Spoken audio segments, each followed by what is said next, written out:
কথাটা তো অ্যাকচুয়ালি খারাপ। তোমার কি প্রবলেম হচ্ছে? খারাপ লাগবে জন্য বললাম। তোমার আমি আমি টাকাটা ভুল বললাম কেন? দেখেছো দাদা, তুমি চুপ থাকো না, তুমি কথা বলছো।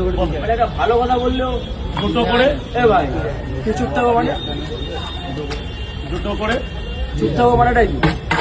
চুপ থাকো মানেটাই এখন কথা বলছি না আমি, হ্যাঁ কোনো কথা বলছি না। চুপ থাকো আমি তো চুপ দুটো থাকো করে দুটো করে কয় জানো?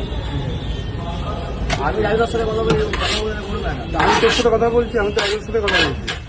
তো রাজুদাকে বলে চুপ থাকো মানে কি আমার? আমি তোর সাথে কোনো কথা বলেছি? ওরা মুখ কি তোমার মুখ? আমি তোর সাথে কোনো কথা বলেছি? আমি রাজুদের সাথে কি তোর মুখ নিয়ে কথা বলবে না? রাজুদা তার সাথে কথা বলবে না বলে দুটো রেখো, দুটো।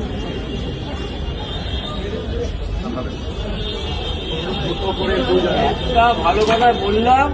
রাজুদা সবসময় বলো ফোন আসলে বলে বাড়ি থেকেও মারা গেছে। আমি অনেক ভিডিও তো দেখেছি ভুল খারাপ ঠিক মানে সেটা কি ঠিক? ভালো কথা বললেই খারাপ হয়েছে, এটা হচ্ছে main problem।